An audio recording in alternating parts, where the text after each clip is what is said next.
Welcome back to my channel mastering commerce academy. ਅੱਜ ਮੈਂ ਤੁਹਾਨੂੰ ਦੱਸਣਾ ਚਾਹੁੰਦੀ ਹਾਂ ਕਿ ਜਿਹੜੇ ਵੀ ਸਟੂਡੈਂਟਸ ਜਾਂ ਐਸਪੀਰੈਂਟਸ PSSB ਜੂਨੀਅਰ ਆਡੀਟਰ ਜਾਂ ਸੀਨੀਅਰ ਅਸਿਸਟੈਂਟ ਅਕਾਊਂਟਸ ਜਾਂ ਫਿਰ ਆਡਿਟ ਇੰਸਪੈਕਟਰ ਦੀ ਪ੍ਰੈਪਰੇਸ਼ਨ ਕਰ ਰਹੇ ਨੇ, ਉਹਨਾਂ ਦੇ ਲਈ ਸਾਡੀ ਅਕੈਡਮੀ ਨੇ ਨੋਟਸ ਪ੍ਰਿਪੇਅਰ ਕੀਤੇ ਨੇ which is of high level notes, ਬਹੁਤ ਹੀ ਘੱਟ ਟਾਈਮ ਦੇ ਵਿੱਚ, ਜਿਸ ਦੇ ਨਾਲ ਤੁਸੀਂ ਬਹੁਤ ਹੀ ਘੱਟ ਟਾਈਮ ਦੇ ਵਿੱਚ ਬਹੁਤ ਹੀ ਹਾਈ ਲੈਵਲ ਕੁਐਸਚਨਸ ਨੂੰ ਸੋਲਵ ਕਰ ਪਾਓਗੇ, ਜਿਸ ਦੇ ਵਿੱਚ ਪੂਰਾ ਟੇਬਲ ਫਾਰਮੈਟ ਦੇ ਵਿੱਚ ਤੁਹਾਨੂੰ ਜੋ ਵੀ ਐਜ਼ ਪਰ PSSB ਸਿਲੇਬਸ ਆ ਉਸ ਦੇ ਅਕੋਰਡਿੰਗ ਟੌਪਿਕ ਵਾਈਜ਼ ਸਿਲੇਬਸ ਨੂੰ ਬਾਈਫਰਕੇਟ ਕਰਕੇ ਪੁਆਇੰਟਸ ਦੇ ਵਿੱਚ, ਬੁਲੇਟ ਪੁਆਇੰਟਸ ਦੇ ਵਿੱਚ ਉਹਨਾਂ ਟੌਪਿਕਸ ਨੂੰ ਪੂਰਾ ਐਕਸਪਲੇਨ ਕੀਤਾ ਗਿਆ ਹੈ, ਜਿਸ ਦੇ ਨਾਲ ਇੱਕ ਤਾਂ ਤੁਹਾਡੀ ਥਿਅਰੀ ਦੇ ਕਨਸੈਪਟ ਬਣੀ ਰਹੇਗੀ, ਦੂਜਾ ਤੁਹਾਡਾ ਰਿਵੀਜ਼ਨ 'ਚ ਤੁਹਾਨੂੰ ਈਜ਼ੀ ਰਹੇਗਾ, ਤੀਜਾ ਅਗਰ ਤੁਸੀਂ MCQs ਪ੍ਰੈਕਟਿਸ ਕਰਦੇ ਹੋ ਉਹਨਾਂ ਦੇ ਨਾਲ ਨਾਲ ਜਾਂ ਫਿਰ ਮੌਕ ਟੈਸਟ ਪਰਚੇਜ਼ ਕਰਦੇ ਹੋ ਜਾਂ ਫਿਰ ਸਾਡਾ ਗਰੁੱਪ ਜੁਆਇਨ ਕਰਦੇ ਹੋ ਟੈਲੀਗ੍ਰਾਮ ਵਾਲਾ, ਤਾਂ ਤੁਸੀਂ ਬਹੁਤ ਹੀ ਜ਼ਿਆਦਾ ਹੈਲਪਫੁਲ ਰਹੇਗਾ ਤੁਹਾਡੇ ਲਈ। So let's start. Like as such, ਇਸ ਤੋਂ ਪਿਛਲੀ ਵੀਡੀਓਜ਼ ਦੇ ਵਿੱਚ ਮੈਂ ਤੁਹਾਨੂੰ ਫਾਈਨੈਂਸ਼ੀਅਲ ਅਕਾਊਂਟਿੰਗ ਦੇ ਡੈਮੋ ਨੋਟਸ ਦਿਖਾਏ ਸੀਗੇ, ਜਿਹਦੇ ਵਿੱਚ ਮੈਂ ਤੁਹਾਨੂੰ meaning, scope, importance, then accounting concept, double entry, preparation of journal, subsidiary, then ledger, trial balance, ਇਹ ਸਾਰਾ ਟੌਪਿਕ ਦਿਖਾਇਆ ਸੀਗਾ ਇੱਥੇ ਤੱਕ। ਠੀਕ ਹੈ ਜੀ, ਜਿਸ ਦੇ ਵਿੱਚ already junior joint venture, consignment, ਈ ਅਕਾਊਂਟਿੰਗ, ਕਾਰਪੋਰੇਟ ਅਕਾਊਂਟਿੰਗ ਤੱਕ ਕਵਰ ਹੁੰਦਾ ਸੀਗਾ। ਤੇ ਜਿਹੜੇ ਮੈਂ ਤੁਹਾਨੂੰ ਅੱਜ ਨੋਟਸ ਦਿਖਾਉਣ ਜਾ ਰਹੀ ਹਾਂ ਇਹ ਹੈਗੇ ਨੇ ਮੈਨੇਜਮੈਂਟ ਅਕਾਊਂਟਿੰਗ ਦੇ, which is from this topic to this topic. ਹਾਂਜੀ, ਜਿਹਦੇ ਵਿੱਚ ਅੱਜ ਕਵਰ ਹੋਏਗਾ ਵੇਟ, ਜਿਸ ਦੇ ਵਿੱਚ ਅਸੀਂ ਕਵਰ ਕਰਾਂਗੇ ਲਾਈਕ ਮੈਨੇਜਮੈਂਟ ਅਕਾਊਂਟਿੰਗ ਦਾ meaning, definition, nature, objective, scope, as such ਮੈਂ ਤੁਹਾਨੂੰ ਨਾਲ ਦਿਖਾ ਦਿੰਦੀ ਹਾਂ। ਲਾਈਕ ਇਹ ਹੈਗਾ ਇੰਡੈਕਸ ਉਹਨਾਂ ਟੌਪਿਕ ਨਾ ਨੋਟਸ ਦਾ, ਮਾਸਟਰਿੰਗ ਕਾਮਰਸ ਅਕੈਡਮੀ ਵੱਲੋਂ ਨੋਟਸ ਪ੍ਰਿਪੇਅਰ ਕੀਤੇ ਗਏ ਨੇ, which is important for junior auditor, senior assistant accounts and audit inspector. So basically first topic ਆ ਇਹਦੇ ਵਿੱਚ management accounting, which is meaning, definition, nature, ਤੇ ਐਜ਼ ਸੱਚ ਤੁਹਾਨੂੰ ਸਾਡੇ ਨੋਟਸ ਦੇ ਵਿੱਚ ਮਿਲੇਗਾ meaning and definition of management accounting, nature of management accounting, then as such next topic is objective, scope and functions, then is objectives of management accounting, scope of management accounting, then is to baad functions of management accounting, then is management and cost accounting, role of management accounting in decision making, then ਉਹਨਾਂ ਨੇ difference ਦੱਸਿਆ ਗਿਆ which is as such difference between financial cost and management accounting, extra ਦਿੱਤਾ ਹੋਇਆ, ਘੱਟ ਨਹੀਂ ਦਿੱਤਾ ਹੋਏਗਾ ਤੁਹਾਨੂੰ ਨੋਟਸ ਦੇ ਵਿੱਚ। The next is role of management accounting in decision making. The next one is management accounting the tools are. The next is advantages and limitations. The next is tools of management accounting. ये tools हो गए सारे. Then is advantages and limitations of management accounting. Then is to बाद financial statements, which is concept, nature, objective of financial statements, which is as such financial statement analysis under Companies Act 2013. पूरे sections ਦਿੱਤੇ ਗਏ ਨੇ, objective ਦਿੱਤੇ ਗਏ ਨੇ, tools or techniques ਦਿੱਤੀਆਂ ਗਈਆਂ ਨੇ, which is ਜਿਹੜੀ ਅੱਗੇ ਪੁੱਛੀਆਂ ਗਈਆਂ ਨੇ, interpretation of financial statement, techniques of financial statement analysis, then is comparative statement. Next are comparative statement, common size statement, trend analysis. As such, comparative statement, common size statement, ratio analysis, trend analysis, cash flow analysis, fund flow analysis. Then ਇਹ ratios ਦਾ ਪੂਰਾ topic ਆ, meaning, significance, liquidity, ਇਹ ਪੂਰਾ detail ਦੇ ਵਿੱਚ ਦਿੱਤਾ ਗਿਆ ਤੁਹਾਨੂੰ, ਇਹ ਪੂਰਾ ratio analysis ਦਾ ਟੌਪਿਕ ਆ, which is wait as such, ਹਾਂਜੀ, ratio analysis, meaning, importance, classification and detailed explanation of ratios like liquidity, solvency, activity, profitability, market performance ratio, detailed explanation of ratio, then पूरी detailed explanation ਦਿੱਤੀ ਗਈ ਹੈ। The next is advantages and limitations, जो कि ratio analysis ਦੇ advantages and disadvantages और such limitations भी ਦਿੱਤੀਆਂ ਗਈਆਂ ਨੇ। ठीक है जी। Then is fund flow statement, ਉਸ ਤੋਂ ਬਾਅਦ fund flow analysis ਹੈ, fund flow ਦੀ concept, sources, managerial uses, ਜੋ ਕਿ fund flow ਦੀ format, managerial uses ਤੇ ਪੂਰਾ topic ਦਿੱਤਾ ਗਿਆ। The next one is fund flow ਤੋਂ ਬਾਅਦ ਹੈਗਾ statement of changes in working capital. Fund flow statement, fund flow analysis area ਪਿਛਲਾ ਟੌਪਿਕ ਤੇ statement of changes in working capital this one, and the next one is fund flow statement and managerial uses ਇਹ ਵਾਲਾ topic, then is cash flow analysis। cash flow analysis Indian accounting standard 3 ਤੇ cash flow statement, cash flow statement then ਉਹਦੇ importance ਤੇ limitations ਵੀ ਦਿੱਤੇ ਗਏ ਨੇ। So as ਸੱਚ ਜਿਵੇਂ ਜਿਵੇਂ ਸਿਲੇਬਸ ਦੇ ਵਿੱਚ PSSS ਵੱਲੋਂ ਪ੍ਰਿਸਕ੍ਰਾਈਬ ਕੀਤਾ ਗਿਆ ਈਚ ਐਂਡ ਐਵਰੀ ਟੌਪਿਕ ਨੂੰ ਪੂਰਾ ਕਵਰ ਕੀਤਾ ਗਿਆ ਬੁਲੇਟਸ ਪੁਆਇੰਟ ਦੇ ਵਿੱਚ, ਟੇਬਲ ਫਾਰਮ ਦੇ ਵਿੱਚ ਸਮਰੀ ਟੇਬਲਸ ਵੀ ਦਿੱਤੇ ਗਏ ਨੇ ਐਂਡ ਦੇ ਵਿੱਚ, ਸੋ ਦੈਟ ਤੁਹਾਨੂੰ ਰਿਵੀਜ਼ਨ ਦੇ ਵਿੱਚ ਬਹੁਤ ਜ਼ਿਆਦਾ ਈਜ਼ੀ ਰਹੇ। ਸੋ ਮੈਂ ਤੁਹਾਨੂੰ ਦਿਖਾ ਦਿੰਦੀ ਹਾਂ ਕੁਛ ਟੌਪਿਕ 1 ਤੋਂ ਸਟਾਰਟ ਕਰਕੇ, like as such this topic I am covering today management accounting as such this management accounting meaning, definition, nature, objectives. So first, meaning and definition. Management accounting is the process of preparing and presenting accounting data to help management in decision making, planning and controlling of business operations.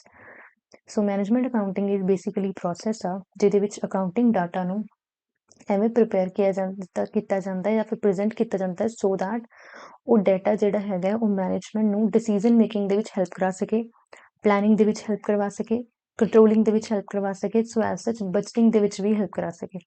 ਠੀਕ ਹੈ ਜੀ। ਇਹ management accounting ਜਿਹੜੀ term ਆ ਉਹ ਕਿਹਦੇ ਵੱਲੋਂ introduce ਕੀਤੀ ਗਈ ਸੀ? ਇਹ ਕੀਤੀ ਗਈ ਸੀ JMH ਬਲਿਸ। ਇਹ ਬਹੁਤ ਜ਼ਿਆਦਾ ਇੰਪੋਰਟੈਂਟ MCQ ਕੁਐਸਚਨ ਆ, ਪੁੱਛਿਆ ਜਾ ਸਕਦਾ ਹੈ। ਕਿਹੜੇ ਈਅਰ ਦੇ ਵਿੱਚ ਇੰਟਰੋਡਿਊਸ ਹੋਈ ਸੀਗੀ? 1924 as per management through accounts. ਅਗਰ ਬੁੱਕ ਦਾ ਨਾਮ ਮੈਂਸ਼ਨ ਕੀਤਾ ਹੈ ਤਾਂ 1924 ਦੱਸਣਾ ਹੈ ਤੁਸੀਂ। ਨੇਚਰ ਕੀ ਆ ਇਹਦਾ? ਇੰਟਰਨਲ ਯੂਜ਼ ਲਈ ਹੈਲਪਫੁਲ ਆ। ਟਰਮ ਫਾਰਮਲੀ ਕਿੱਥੋਂ ਕੋਇਨ ਹੋਈ ਆ? ਨੈਸ਼ਨਲ ਐਸੋਸੀਏਸ਼ਨ ਆਫ ਅਕਾਊਂਟੈਂਟ ਵੱਲੋਂ, ਤੇ ਈਅਰ ਦੱਸਣਾ ਹੈ 1950। ਤੇ ਨੇਚਰ ਆਫ ਸਬਜੈਕਟ ਕੀ ਆ? ਇਹ ਬੇਸਿਕਲੀ ਸਬਜੈਕਟਿਵ ਨੇਚਰ ਦੀ ਆ। ਠੀਕ ਹੈ ਜੀ। ICMA ਵੱਲੋਂ ਉਹਦੀ ਡੈਫੀਨੇਸ਼ਨ ਦਿੱਤੀ ਗਈ ਆ which is management accounting is the presentation of accounting information in such a way so that it helps or assists to the management in creating policies or day-to-day operations of an undertaking। nature of management accounting, management accounting the nature ਕੀ ਆ? ਸੋ ਇਹ basically ਇਹ ਵਾਲਾ topic meaning ਖਤਮ ਹੋ ਗਿਆ, definition ਖਤਮ ਹੋ ਗਈ, then is nature। nature ਦੇ ਵਿੱਚ ਹੈਗਾ ਹੈ future oriented ਆ, basically focus ਕਰਦਾ ਹੈ projections ਤੇ estimates ਲਗਾਉਣ ਤੇ। internal use ਲਈ ਹੈ, ਸਿਰਫ confidential ਆ, public ਦੇ ਲਈ ਨਹੀਂ ਹੈਗਾ। internal use means management ਦੇ ਲਈ helpful ਆ। ਨਾਟ ਫਿਕਸ ਫਾਰਮੈਟਸ ਔਰ ਸਟੈਂਡਰਡ, ਇਹਦੇ ਵਿੱਚ ਚੇਂਜ ਕੀਤਾ ਜਾ ਸਕਦਾ ਹੈ। ਐਵੇਂ ਦਾ ਕੁਛ ਨਹੀਂ ਹੈਗਾ ਕਿ ਜਿਹੜਾ ਇੱਕ ਵਾਰੀ ਤੁਸੀਂ ਬਣਾਤੇ ਸਟੈਂਡਰਡ ਫਿਕਸ ਕਰਤੇ ਉਹਨੂੰ ਤੁਸੀਂ ਚੇਂਜ ਨਹੀਂ ਕਰ ਸਕਦੇ। ਇਹ ਸਾਰੀ ਚੀਜ਼ਾਂ ਹੁੰਦੀਆਂ ਨੇ as per financial accounting. Financial accounting ਦੇ ਵਿੱਚ ਜੋ ਵੀ ਕਨਵੈਨਸ਼ਨ, ਕੰਸੈਪਟਸ ਜਾਂ ਗੈਪ ਦੇ ਰੂਲਸ ਨੇ ਉਹਦੇ ਅਕੋਰਡਿੰਗ, ਅਕਾਊਂਟਿੰਗ ਸਟੈਂਡਰਡਸ ਦੇ ਅਕੋਰਡਿੰਗ ਜੋ ਵੀ ਤੁਸੀਂ ਫਿਕਸ ਫਾਰਮੈਟਸ ਬਣਾਏ ਹੋਏ ਨੇ ਉਹ ਚੇਂਜ ਨਹੀਂ ਹੁੰਦੇ। ਬਟ ਐਜ਼ ਸੱਚ ਮੈਨੇਜਮੈਂਟ ਅਕਾਊਂਟਿੰਗ ਦੇ ਵਿੱਚ ਐਵੇਂ ਦਾ ਕੁਛ ਵੀ ਨਹੀਂ ਹੁੰਦਾ, ਕੋਈ ਵੀ ਫਿਕਸ ਫਾਰਮੈਟ ਨਹੀਂ ਹੁੰਦਾ। ਐਜ਼ ਸੱਚ ਜਿਵੇਂ ਮੈਨੇਜਮੈਂਟ ਜਾਂ ਬੋਰਡ ਆਫ ਡਾਇਰੈਕਟਰਸ ਜਾਂ ਮੈਨੇਜਰਸ ਜਾਂ ਸਟੇਕ ਹੋਲਡਰ ਜਿਵੇਂ ਜਿਵੇਂ ਸੁਜੈਸਟ ਕਰਦੇ ਨੇ ਉਵੇਂ ਉਵੇਂ ਕਰਕੇ ਰੂਲਸ ਜਾਂ ਪਾਲਿਸੀਜ਼ ਨੂੰ ਐਜ਼ ਪਰ ਦੀ ਬਿਜ਼ਨਸ ਇਨਵਾਇਰਮੈਂਟ ਜਾਂ ਫਿਰ ਮਾਰਕੀਟ ਚੇਂਜ ਕੀਤਾ ਜਾ ਸਕਦਾ ਹੈ। Next is analytical and advisory in nature. Basically analytical advisory in nature, ਇਹਦੇ ਵਿੱਚ ਐਡਵਾਈਜ਼ ਕਰਦੇ ਨੇ ਮੈਨੇਜਰਸ ਕਿ ਮੈਨੇਜਮੈਂਟ ਨੂੰ ਕਿਵੇਂ ਕੰਮ ਕਰਨਾ ਚਾਹੀਦਾ, ਇੱਕ ਬਿਜ਼ਨਸ ਫਰਮ ਨੂੰ ਕਿਵੇਂ ਕੰਮ ਕਰਨਾ ਚਾਹੀਦਾ ਸੋ ਦੈਟ ਉਹ ਇਨ ਫਿਊਚਰ ਹੋਰ ਜ਼ਿਆਦਾ ਪ੍ਰੋਫਿਟਸ ਬਣਾ ਸਕੇ ਤੇ ਆਪਣੇ ਫਾਈਨੈਂਸ਼ੀਅਲ ਪੋਜੀਸ਼ਨ ਨੂੰ ਐਜ਼ ਸੱਚ ਵਧੀਆ ਕਰ ਸਕੇ। Then is decision focused, decision ਤੇ ਪੂਰਾ ਫੋਕਸ ਕੀਤਾ ਜਾਂਦਾ ਹੈ। ਕੰਬੀਨੇਸ਼ਨ ਆ ਡਿਸਿਪਲਿਨਸ ਦਾ which is of costing, cost cut ਕਰਨ 'ਚ ਹੈਲਪ ਕਰਦੀ ਆ, ਮੈਨੇਜ ਕਰਦੀ ਆ। ਸਟੈਟਿਕ ਪੂਰਾ ਇਨਫੋਰਮੇਸ਼ਨ ਦਿੰਦੀ ਆ ਬਣਾ ਕੇ। ਇਕਨੋਮਿਕਸ ਲਾਈਕ ਐਜ਼ ਸੱਚ ਮਾਰਕੀਟ ਨੂੰ ਦੇਖਦੇ ਹੋਏ ਪੂਰੇ ਐਜ਼ ਸੱਚ ਪਲੈਨਿੰਗ ਕੀਤੀ ਜਾਂਦੀ ਆ। Then is objective which is the next topic as such objectives. Objective basically ਕੀ ਆ? Assisting strategic and tactical decisions ਦੇ ਵਿੱਚ ਹੈਲਪਫੁਲ ਆ, ਬਜਟ ਬਣਾਉਣ ਦੇ ਵਿੱਚ ਹੈਲਪਫੁਲ ਆ, ਫੋਰਕਾਸਟ ਅਗਰ ਤੁਸੀਂ ਇਨ ਫਿਊਚਰ ਦੇ ਬਾਰੇ ਸੋਚਣਾ ਉਹਦੇ ਲਈ ਹੈਲਪਫੁਲ ਆ, ਕਾਸਟ ਕੰਟਰੋਲ ਦੇ ਵਿੱਚ ਹੈਲਪਫੁਲ ਆ, ਪਰਫਾਰਮੈਂਸ ਇਵੈਲੂਏਸ਼ਨ ਦੇ ਵਿੱਚ ਹੈਲਪਫੁਲ ਆ। ਜਿੰਨੇ ਵੀ ਰਿਸੋਰਸਿਸ ਨੇ ਉਹਦਾ ਇਹ ਚਾਹੁੰਦੀ ਆ ਵੀ ਆਪਟੀਮਮ ਯੂਟੀਲਾਈਜੇਸ਼ਨ ਹੋਵੇ, ਮਤਲਬ ਫੁੱਲੀ ਯੂਟੀਲਾਈਜ਼ਡ ਹੋਣ, ਕੋਈ ਵੀ ਰਿਸੋਰਸ ਵੇਸਟ ਨਾ ਹੋਵੇ। ਕੋਆਰਡੀਨੇਸ਼ਨ ਦੇ ਵਿੱਚ ਹੈਲਪਫੁਲ ਆ। Then next is scope. Next topic is scope. As such fourth is scope. Scope of management accounting. Management accounting ਇੱਕ ਗੈਪ ਆ between financial and managerial decision making ਦੇ ਵਿੱਚ, ਤੇ ਇਹਦੇ ਕਾਫੀ ਸਾਰੇ ਟੂਲਸ ਐਂਡ ਟੈਕਨੀਕਸ ਨੇ ਜੋ ਕਿ ਮੈਨੇਜਰਸ ਨੂੰ ਹੈਲਪ ਕਰਦੇ ਨੇ ਸਟ੍ਰੈਟੇਜਿਕਲ, ਟੈਕਟੀਕਲ ਐਂਡ ਆਪਰੇਸ਼ਨਲ ਡਿਸੀਜ਼ਨ ਲੈਣ ਦੇ ਵਿੱਚ। ਲਾਈਕ ਐਜ਼ ਸੱਚ ਫਾਈਨੈਂਸ਼ੀਅਲ ਅਕਾਊਂਟਿੰਗ ਦੇ ਵਿੱਚ ਕੀ ਆ? ਦੇਖੋ ਮੈਨੇਜਮੈਂਟ ਅਕਾਊਂਟਿੰਗ ਡਰਾ ਕਰਦੀ ਹੈ ਫਾਈਨੈਂਸ਼ੀਅਲ ਰਿਕਾਰਡਸ ਨੂੰ। ਜੋ ਵੀ ਫਾਈਨੈਂਸ਼ੀਅਲ ਅਕਾਊਂਟਿੰਗ ਦਾ ਡਾਟਾ ਹੁੰਦਾ, ਪਾਸਟ ਰਿਕਾਰਡਸ ਹੁੰਦੇ ਨੇ, ਉਸ ਤੋਂ ਹੀ ਮੈਨੇਜਮੈਂਟ ਅਕਾਊਂਟਿੰਗ ਬੇਸ ਰੱਖ ਕੇ ਉਹਦੇ ਤੇ ਡਿਸੀਜ਼ਨ ਬਣਾਏ ਜਾਂਦੇ ਨੇ। ਇਹ ਕਿਸ ਚੀਜ਼ 'ਚ ਹੈਲਪ ਕਰਦੀ ਹੈ? ਜੋ ਵੀ ਅਕਾਊਂਟਿੰਗ ਦਾ ਡਾਟਾ ਉਹਦੇ ਵਿੱਚ ਪ੍ਰੋਫਿਟੇਬਿਲਿਟੀ, ਸੋਲਵੈਂਸੀ, ਲਿਕੁਇਡਿਟੀ ਹੈਲਪਫੁਲ ਆ। ਮਤਲਬ ਐਜ਼ ਸੱਚ ਰੇਸ਼ੋਜ਼ ਨੂੰ ਯੂਜ਼ ਕਰਕੇ, ਰੇਸ਼ੋ ਐਜ਼ ਸੱਚ ਨੈਕਸਟ ਚੈਪਟਰਸ ਦੇ ਵਿੱਚ ਜਿਵੇਂ ਸਿਲੇਬਸ ਅੱਗੇ ਵੱਧਦਾ ਉਵੇਂ ਕਰਕੇ ਤੁਹਾਨੂੰ ਰੇਸ਼ੋਜ਼ ਦਾ ਪੂਰਾ ਚੈਪਟਰ ਆਏਗਾ। ਉਹਦੇ ਵਿੱਚ ਤੁਹਾਨੂੰ ਪ੍ਰੋਫਿਟੇਬਿਲਿਟੀ, ਸੋਲਵੈਂਸੀ ਔਰ ਲਿਕੁਇਡਿਟੀ ਰੇਸ਼ੋਜ਼ ਦੇਖਣ ਨੂੰ ਮਿਲਣਗੀਆਂ। ਠੀਕ ਹੈ ਜੀ। ਦ ਨੈਕਸਟ ਐਗਜ਼ਾਮਪਲ ਦੱਸੀ ਹੋਈ ਹੈ like comparative income statement for decision making. Comparative income statement ਹੈ, ਟ੍ਰੈਂਡ ਐਨਾਲਿਸਿਸ ਹੈ, ਡੀਯੂ ਪੁਆਇੰਟ ਹੈ। ਐਜ਼ ਸੱਚ ਇਹ ਸਾਰਾ ਸਿਲੇਬਸ 'ਚ ਅੱਗੇ ਜਾ ਕੇ ਤੁਹਾਨੂੰ ਚੈਪਟਰਸ ਨੇ। ਕਾਸਟ ਅਕਾਊਂਟਿੰਗ ਦੇ ਵਿੱਚ ਬੇਸਿਕਲੀ ਮੈਨੇਜਮੈਂਟ ਅਕਾਊਂਟਿੰਗ ਦੇ ਵਿੱਚ ਨੇ, ਜਿਸ ਦੇ ਅਕੋਰਡਿੰਗ ਤੁਹਾਨੂੰ ਹੌਲੀ ਹੌਲੀ ਪਤਾ ਲੱਗ ਜਾਏਗਾ। The next is cost accounting involve collection, classification, analysis of cost accounting to cost control. Like cost accounting ਦਾ ਮੇਨ ਫੋਕਸ ਹੁੰਦਾ ਕਾਸਟ ਨੂੰ ਡਿਟਰਮਾਈਨ ਕਰਨ ਤੇ, ਕੰਟਰੋਲ ਕਰਨ ਤੇ, ਪਲਾਨ ਕਰਨ ਤੇ। ਤੇ ਕੀ ਟੈਕਨੀਕਸ ਜੋ ਕਿ ਕਾਸਟ ਅਕਾਊਂਟਿੰਗ ਦੇ ਵਿੱਚ ਯੂਜ਼ ਹੁੰਦੀਆਂ ਨੇ, that is marginal costing, standard costing, job costing, process costing. Then example ਦੱਸਿਆ ਹੋਇਆ ਕਿ ਮੋਸਟ ਇਕਨੋਮਿਕਲ ਪ੍ਰੋਡਕਸ਼ਨ ਮੈਥਡ ਹੈ ਜਿਹੜਾ ਡਿਸਾਈਡ ਕੀਤਾ ਜਾਂਦਾ ਸੋ ਦੈਟ ਕਾਸਟ ਨੂੰ ਘੱਟ ਕਰਕੇ ਪ੍ਰੋਫਿਟ ਨੂੰ ਇਨਕਰੀਜ਼ ਕੀਤਾ ਜਾ ਸਕੇ ਤੇ ਫਾਈਨੈਂਸ਼ੀਅਲ ਪੋਜੀਸ਼ਨ ਹੋਰ ਜ਼ਿਆਦਾ ਵਧੀਆ ਇੰਪਰੂਵ ਕੀਤਾ ਜਾ ਸਕੇ। ਸੋ ਇਹ ਸੀਗੇ demo notes of cost, demo notes of management accounting. ਤੇ ਜੇ ਤੁਸੀਂ financial accounting, cost accounting, management accounting as per PSSB ਦੇ ਸਿਲੇਬਸ ਦੇ ਅਕੋਰਡਿੰਗ ਤੁਸੀਂ ਇਹ ਨੋਟਸ ਨੂੰ ਪਰਚੇਜ਼ ਕਰਨਾ ਚਾਹੁੰਦੇ ਹੋ ਤਾਂ ਤੁਸੀਂ ਸਾਡੇ ਡਿਸਕ੍ਰਿਪਸ਼ਨ ਦੇ ਵਿੱਚ ਦਿੱਤੇ ਗਏ ਟੈਲੀਗ੍ਰਾਮ ਲਿੰਕ ਨੂੰ ਜੁਆਇਨ ਕਰਕੇ ਉੱਥੇ ਸਾਨੂੰ ਮੈਸੇਜ ਪਿਨ ਕਰ ਸਕਦੇ ਹੋ ਜਾਂ ਫਿਰ ਤੁਸੀਂ ਸਾਡੀ ਮੇਲ ਵੀ ਕਰ ਸਕਦੇ ਹੋ ਸਾਨੂੰ। ਸਾਡਾ ਟੈਲੀਗ੍ਰਾਮ ਚੈਨਲ ਦਾ ਨਾਮ ਹੈ ਮਾਸਟਰਿੰਗ ਕਾਮਰਸ ਅਕੈਡਮੀ ਤੇ ਸਾਡੇ ਮੇਲ ਆਈਡੀ ਹੈ masteringcommerce80@gmail.com, ਜੋ ਕਿ ਦੋਨੋਂ ਚੀਜ਼ਾਂ ਮੈਂ ਨੀਚੇ ਡਿਸਕ੍ਰਿਪਸ਼ਨ ਵਿੱਚ ਮੈਂਸ਼ਨ ਕਰ ਦਾਂਗੀ। ਤੇ ਜੇ ਤੁਸੀਂ ਸਾਡੇ ਨੋਟਸ ਪਰਚੇਜ਼ ਕਰਨਾ ਚਾਹੁੰਦੇ ਹੋ ਤਾਂ ਇਕੱਲੇ ਨੋਟਸ ਤੁਹਾਨੂੰ ਮਿਲਣਗੇ 800 ਰੁਪੀਜ਼ ਦੇ ਵਿੱਚ, consist of section B of the whole syllabus. Like ਇਹਦੇ ਵਿੱਚ ਤੁਹਾਨੂੰ financial accounting, cost accounting, tally, corporate accounting ਤੇ ਮੈਨੇਜਮੈਂਟ ਅਕਾਊਂਟਿੰਗ ਸਾਰੇ ਦੇ ਸਾਰੇ ਨੋਟਸ ਮਿਲ ਜਾਣਗੇ ਸਿਰਫ 800 ਰੁਪੀਜ਼ ਦੇ ਵਿੱਚ। ਤੇ ਜੇਕਰ ਤੁਸੀਂ ਨਾਲ ਮੌਕ ਟੈਸਟ ਵੀ ਲੈਣਾ ਚਾਹੁੰਦੇ ਹੋ ਸੋ ਦੈਟ ਕਿ ਤੁਸੀਂ ਨਾਲ ਪ੍ਰੈਕਟਿਸ ਵੀ ਕਰ ਸਕੋ ਤਾਂ ਮੌਕ ਟੈਸਟ ਅਗਰ ਤੁਸੀਂ 10 ਮੌਕ ਟੈਸਟ ਪਰਚੇਜ਼ ਕਰਦੇ ਹੋ ਤੁਹਾਨੂੰ ਮਿਲਣਗੇ 150 ਰੁਪੀਜ਼ ਤੇ 40 ਮੌਕ ਟੈਸਟ ਪਰਚੇਜ਼ ਕਰਦੇ ਹੋ ਤੁਹਾਨੂੰ ਮਿਲਣਗੇ 500 ਰੁਪੀਜ਼ ਤੇ। ਬਟ ਅਗਰ ਇਨ ਕੰਬੀਨੇਸ਼ਨ ਤੁਸੀਂ ਨੋਟਸ ਤੇ ਮੌਕ ਟੈਸਟ ਦੋਨੋਂ ਪਰਚੇਜ਼ ਕਰਦੇ ਹੋ ਤਾਂ ਉਹ ਤੁਹਾਨੂੰ ਡਿਸਕਾਊਂਟ ਮਿਲ ਜਾਏਗਾ ਬੇਸਿਕਲੀ, ਜੋ ਕਿ ਤੁਸੀਂ ਮੇਲ ਕਰਕੇ ਪਤਾ ਕਰ ਸਕਦੇ ਹੋ। ਠੀਕ ਹੈ ਜੀ। So this is all about today's lecture.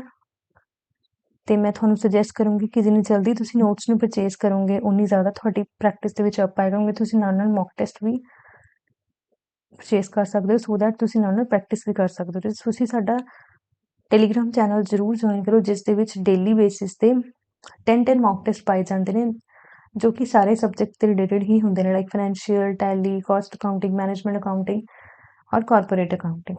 So that ਤੁਸੀਂ ਫ੍ਰੀ ਦੇ ਵਿੱਚ ਵੀ ਮੌਕ ਟੈਸਟ ਪ੍ਰੈਕਟਿਸ ਕਰ ਸਕਦੇ ਹੋ ਜੋ ਕਿ ਡੇਲੀ ਬੇਸਿਸ ਤੇ ਚੈਨਲ ਦੇ ਵਿੱਚ ਅਪਡੇਟ ਕੀਤੇ ਜਾਂਦੇ ਨੇ। ਸੋ ਤੁਸੀਂ ਸਾਡਾ ਟੈਲੀਗ੍ਰਾਮ ਚੈਨਲ ਵੀ ਜੁਆਇਨ ਕਰ ਸਕਦੇ ਹੋ ਮਾਸਟਰਿੰਗ ਕਾਮਰਸ ਅਕੈਡਮੀ ਤੇ ਨੋਟਸ ਵੀ ਪਰਚੇਜ਼ ਕਰ ਸਕਦੇ ਹੋ, ਜਿਸ ਲਈ ਤੁਸੀਂ ਸਾਨੂੰ ਮੇਲ ਕਰ ਸਕਦੇ ਹੋ ਜਿਸ ਦਾ ਲਿੰਕ ਡਿਸਕ੍ਰਿਪਸ਼ਨ ਦੇ ਵਿੱਚ ਮੈਂਸ਼ਨ ਹੈ। So thank you so much for watching.